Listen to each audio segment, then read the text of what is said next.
사람은 살아가면서 참 많은 것을 배웁니다. 학교에서 배우고 책에서 배우고 세상을 부딪히며 배웁니다. 그런데 인생의 절반을 훌쩍 넘긴 어느 날 문득 이런 물음이 찾아오는 때가 있습니다. 나는 정말 나 자신을 알고 있는가?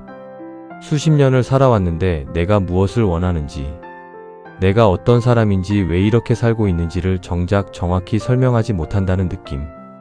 그 느낌이 낯설지 않으신 분들이 분명 계실 겁니다. 오늘은 그 물음 앞에 지금으로부터 2500년 전에 먼저 서 있었던 한 사람의 이야기를 해보려 합니다. 철학자 소크라테스, 그리고 그가 평생을 붙들고 살았던 한 문장입니다. 너 자신을 알라.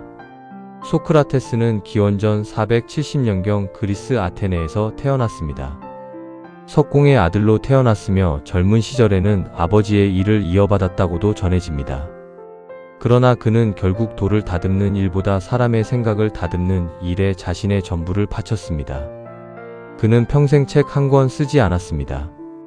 우리가 오늘 소크라테스를 알 수 있는 것은 오직 그의 제자들이 남긴 기록 덕분입니다. 그 가운데서도 플라톤이 남긴 대화록들이 소크라테스의 사상을 2500년이 지난 오늘까지 살아 숨쉬게 해주고 있습니다. 소크라테스가 살았던 시대는 아테네가 가장 눈부시게 빛나던 시절이기도 했지만 동시에 혼란과 갈등이 깊었던 시기였습니다. 페르시아와의 전쟁이 끝나고 아테네는 민주주의를 꽃피웠지만 그 민주주의가 때로는 다수의 이름으로 진실을 짓밟기도 했습니다. 사람들은 자신이 옳다고 굳게 확신했고 자신이 많이 안다고 믿었습니다. 정치가들은 그럴싸한 언변으로 대중을 이끌었고 소피스트라 불리는 지식인들은 돈을 받고 논쟁에서 이기는 방법을 가르쳤습니다. 진실보다 설득이 앞서던 시대였습니다. 말이 많고 지식이 넘쳐났지만 정작 자신이 무엇을 모르는지 아는 사람은 드물었습니다.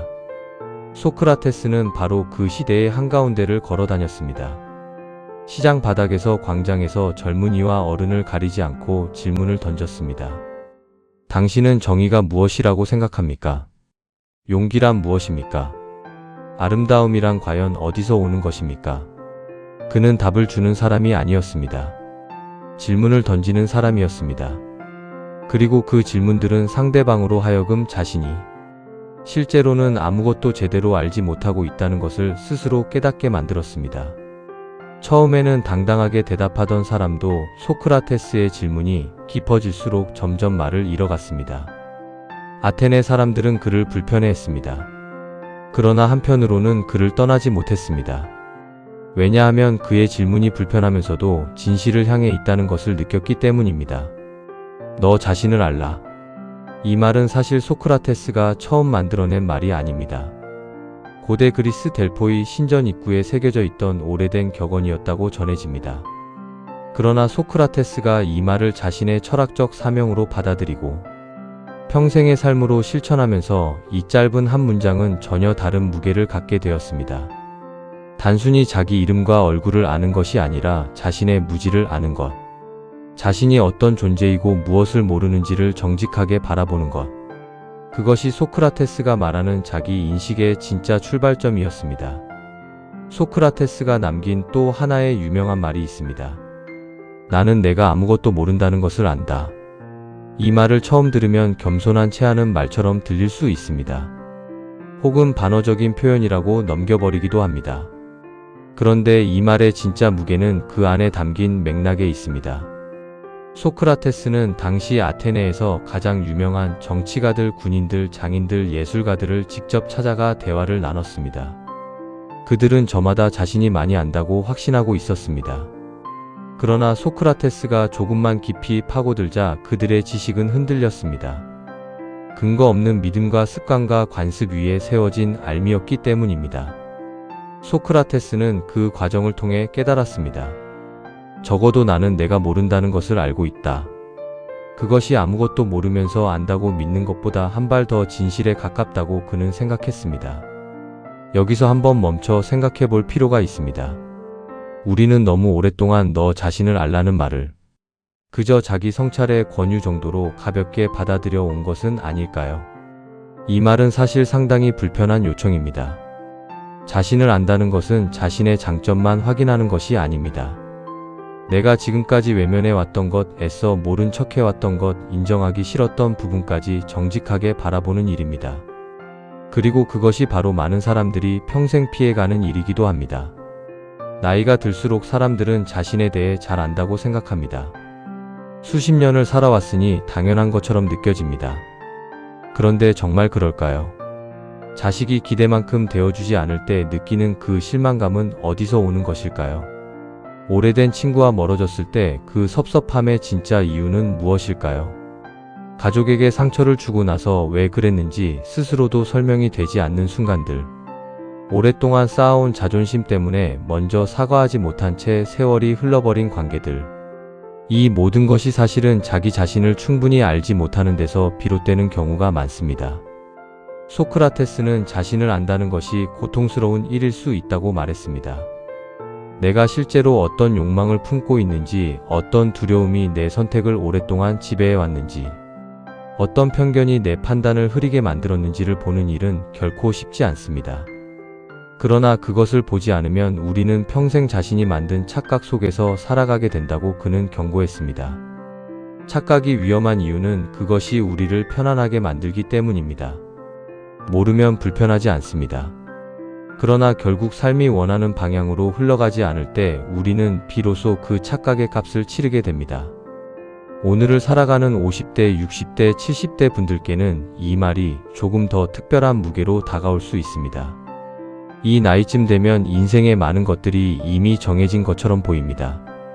자식들은 자라서 각자의 삶을 살고 있고, 직장에서의 시간은 끝났거나 끝을 향해 가고 있고, 건강은 예전 같지 않습니다. 어떤 분들은 이 시간을 그냥 버텨가는 것으로 여기기도 합니다. 더 이상 무언가를 새롭게 알 필요가 없다고, 이제 삶의 패턴은 다 정해진 것이라고 느끼기도 합니다. 그러나 소크라테스의 말을 다시 가져온다면 자신을 아는 일은 나이와 상관없이 계속되어야 합니다. 아니, 어쩌면 나이가 들수록 더 중요해지는 일인지도 모릅니다. 젊었을 때는 미래가 앞에 놓여 있었기에 자신을 제대로 보지 않아도 어느 정도 나아갈 수 있었습니다. 그러나 인생의 후반부에 접어들면 지금 내가 어떤 사람인지를 정직하게 보는 것이 남은 삶 전체의 질을 결정하게 됩니다. 인간관계를 한번 생각해 보겠습니다. 우리가 다른 사람에게 상처를 받는다고 느낄 때 그 상처의 절반 이상은 사실 내 기대에서 옵니다. 상대방이 나를 어떻게 대해줄 것이라는 기대, 내가 이만큼 했으니 저쪽도 이만큼 해줄 것이라는 기대. 그 기대가 충족되지 않을 때 우리는 상처받았다고 느낍니다. 그런데 그 기대는 어디서 왔을까요? 그것은 자신이 원하는 것, 자신이 필요로 하는 것을 충분히 알지 못한 채 관계 속에서 그것을 찾으려 했기 때문인 경우가 많습니다. 소크라테스가 말하는 자신을 아는 것은 이런 의미에서도 중요합니다. 내가 무엇을 원하는지를 알아야 그것을 제대로 표현할 수 있고, 표현할 수 있어야 관계가 진짜로 이어질 수 있습니다. 자식과의 관계에서도 이 통찰은 유효합니다. 많은 부모들이 자식을 위해 희생했다고 말합니다.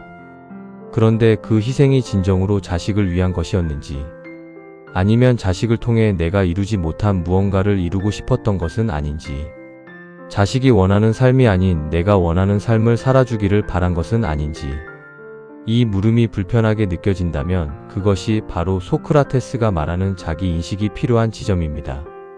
자식을 사랑한다는 것과 자식을 통해 무언가를 원한다는 것은 다릅니다. 그 차이를 아는 것이 자신을 아는 것의 한 부분입니다. 후회에 대해서도 한번 생각해 보겠습니다. 나이가 들면서 많은 분들이 후회를 이야기합니다. 더 잘해줄 걸, 더 솔직할 걸, 더 많이 곁에 있어줄 걸. 그런데 그 후회를 조금 더 깊이 들여다보면 그것은 단순히 과거의 어떤 행동에 대한 아쉬움만이 아닙니다. 그때의 내가 나 자신을 제대로 알지 못했다는 것에 대한 아쉬움입니다. 그때 내가 무엇을 두려워하고 있었는지, 무엇을 원하고 있었는지를 제대로 알았더라면 다른 선택을 할 수 있었을지도 모른다는 것입니다. 후회는 그래서 과거에 대한 감정이 아니라 자신에 대한 뒤늦은 인식인 경우가 많습니다. 소크라테스는 자신을 알아가는 과정이 평생에 걸친 일이라고 했습니다. 한번 깨달으면 끝나는 것이 아니라 삶이 달라질 때마다 자신도 달라지고, 그때마다 다시 자신에게 물어야 한다고 했습니다. 지금의 나는 무엇을 원하는가? 지금의 나에게 중요한 것은 무엇인가?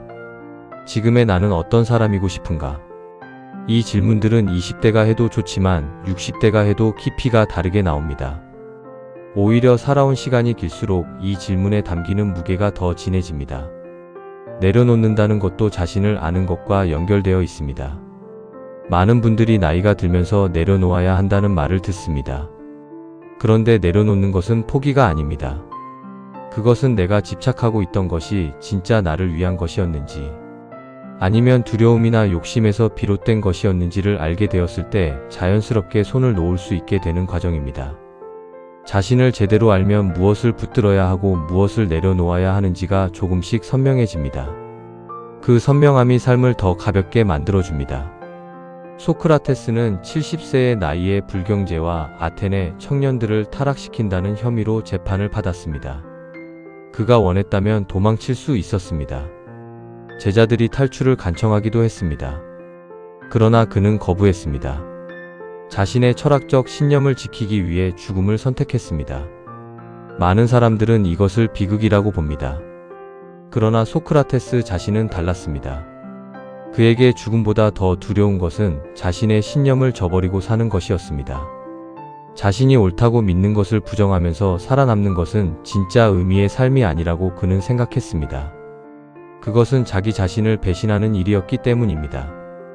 이 선택은 단순한 고집이나 용기가 아닙니다. 그것은 자신을 완전히 알고 있었기 때문에 가능한 선택이었습니다. 내가 무엇을 위해 살아왔는지, 내가 무엇을 가장 소중하게 여기는지를 분명히 알고 있었기에 그 앞에서 타협하지 않을 수 있었던 것입니다. 자신을 아는 것이 결국 어떻게 살아야 하는지를 알게 해준다는 것을 소크라테스는 삶으로 보여주었습니다. 너 자신을 알라는 말의 가장 깊은 층에는 이런 의미가 담겨 있습니다. 내가 어떤 사람으로 살고 싶은지를 아는 것. 세월이 흘러도 남의 시선에 쓸려가지 않고, 나이가 들었다는 이유로 스스로를 포기하지 않고, 남은 삶을 어떤 방향으로 걸어가고 싶은지를 자신에게 정직하게 묻는 것. 그것이 소크라테스가 평생 질문하고 살았던 것이고 우리에게 남겨준 가장 깊은 유산입니다. 사람은 자신에 대해 알고 싶지 않을 때 그 대신 바깥을 더 많이 봅니다. 남의 잘못, 세상의 문제, 자식의 부족함, 배우자의 단점. 물론 세상에 완벽한 사람은 없습니다. 그러나 내 시선이 늘 바깥을 향해 있다면 그것은 어쩌면 자신을 보는 일이 불편하기 때문일 수 있습니다. 남을 아는 것은 지식이지만 자신을 아는 것은 지혜라고 소크라테스는 말했습니다. 지식은 모을수록 늘어나지만 지혜는 자신 안을 들여다볼수록 깊어집니다. 오늘 이 이야기를 들으신 분들께 조용히 여쭤보고 싶습니다. 지금 여러분은 자신을 얼마나 알고 있다고 생각하십니까? 수십 년을 살아오면서 가장 오래 외면해온 자신의 모습은 무엇이었습니까? 그리고 지금 이 순간 남은 삶에서 진정으로 원하는 것은 무엇입니까? 지금 여러분이 붙들고 있는 것 중에서 정말 여러분을 위한 것은 무엇이고, 두려움이나 습관이 붙잡고 있는 것은 무엇입니까? 이 질문들이 쉽게 답해지지 않는다면 그것은 아직 자신을 알아가는 여정이 남아 있다는 의미입니다. 그리고 그 여정은 몇 살이든 시작할 수 있습니다. 소크라테스는 죽는 날까지 그 질문을 멈추지 않았습니다. 질문을 멈추지 않았기 때문에 2500년이 지난 오늘도 그의 말이 살아 있습니다. 자신을 안다는 것은 완성이 아닙니다. 끊임없이 자신에게 물어가는 과정입니다. 그 과정에 용기를 내시는 모든 분들께 오늘 이 이야기가 작은 울림이 되었기를 바랍니다. 삶의 지혜 365였습니다. 오늘 영상이 마음에 닿으셨다면 좋아요 버튼을 눌러주시고 채널 구독과 알림 설정을 해두시면 다음 이야기도 놓치지 않고 만나실 수 있습니다. 지금 여러분 자신에게 던지고 싶은 질문이 있다면 댓글로 남겨주십시오. 다음 시간에도 삶을 조금 더 깊이 바라볼 수 있는 이야기로 찾아오겠습니다.